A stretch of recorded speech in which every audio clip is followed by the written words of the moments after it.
কোরআন যার মধ্যে থাকবে তারা কখনো ইসলামের দুশমনকে ছেড়ে দেবে না। আজকে কোরআন নাই, কোরআন মুহাব্বত না থাকার কারণে আমার ভাইরা নাস্তিক বেঈমান ব্যক্তিরা, নাস্তিকের দলেরা কোরআনের বিরুদ্ধে কথা বলছে, আমরা চুপ করে আছি। কোরআনকে ধাওতাবাজি বলছে, এখনো বাংলাদেশের মানুষ আমরা চুপ করে আছি। এ বন্ধু বন্ধুরে, কোরআনের মুহাব্বত যদি অন্তরের মধ্যে থাকে তাহলে কোরআনের বিরুদ্ধে যারা কথা বলবে আমরা বারুদের মতো জ্বলে বাংলার জমিনে তাদের জিভটা টেনে উফরে ফেলা দরকার। কথা বলেন ঠিক কিনা? এই জন্য সাবধান। দুনিয়ার দল থাকতে পারে, মতামত থাকতে পারে, ভিন্নতা থাকতে পারে, কোনো আমাদের সমস্যা নাই, কিন্তু তুমি যেই দলের হও না কেন, তুমি যদি আমার কোরআনের বিরুদ্ধে কথা বলো, আমার রাসূলের বিরুদ্ধে কথা বলো, তুমি যদি আমার ইসলামের বিরুদ্ধে কথা বলো, আল্লাহর কসম তুমি কোন দল করো সেটা দেখার টাইম নাই।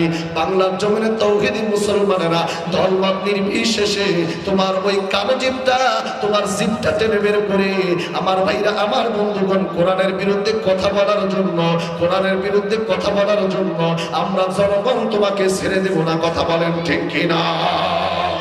সবকিছু আমরা মানবো, কিন্তু কোরআনের বিরুদ্ধে কথা বললে আমরা মানবো না। তুমি হও না বিএনপির লোক, কি হয়েছে?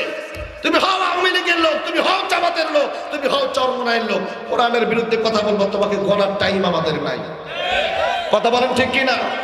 আপনারা ভিডিওতে দেখেছেন বিএনপির এক নেতা সরাসরি কোরআনকে বলতেছে ধাওতাবাজি।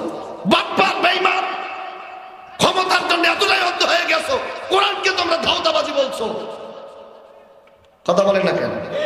দুঃখ লাগে, কষ্ট লাগে। দল বলো না ধর্ম বলো। আমি আহ্বান করবো বিএনপির ভাইদেরকে, এই নাস্তিকগুলোকে বিদায় করেন দল থেকে। কথা বলেন না? যেগুলো ক্ষমতার চোখে অন্ধ হয়ে গেছে এগুলো বিতাড়িত করেন। এদের কারণেই দল পদত্যাগ করে, দল নিম্নমানে চলে যায়। কথা বলেন ঠিক কিনা? একটা দল ধ্বংস করার জন্য 2-4-500 লোকের দরকার হয় না, এরকম 2-4টা নাস্তিক থাকলেই যথেষ্ট। কিঞ্চিত পরিমাণ যদি অন্তরের মধ্যে ঈমান থাকে, আপনার নিজের মধ্যেও ঘৃণা আসার কথা।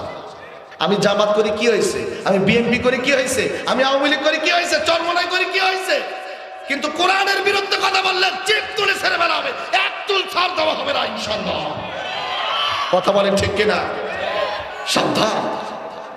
দুনিয়াবি যার যেটা মন চায় করেন, যার যেটা ভালো লাগে দল করেন, কিন্তু কোরআন, হাদিস, রাসূল, সুন্নাহ, ইসলাম, এই বিষয়গুলো রাজনীতির বিষয়ের মধ্যে আইনা, এগুলোর বিরুদ্ধে লড়িয়েন না প্লিজ, অনুরোধ জানাচ্ছি। কথা বলেন ঠিক কিনা? আল্লাহর গজব নাজিল হবে। কি কথা বলেন না কেন? সাবধান। আমরা এক আছি, ভালো আছি, সব মিলে ভালোভাবে থাকতে চাই। এমন কোনো কথা বলবো না যে কথাটা কোরআনের বিরুদ্ধে চলে যায়, ইসলামের বিরুদ্ধে চলে যায়, রাসূলের বিরুদ্ধে চলে যায়। সাবধান। কথা বলার সময় হুশ করে বলা উচিত। কি কথা বল না কেন? কথা বলার সময় কি হুশ করে বলা উচিত। এতটা অন্ধ হওয়া চলবে না। তাহলে কোরআন সব জায়গায়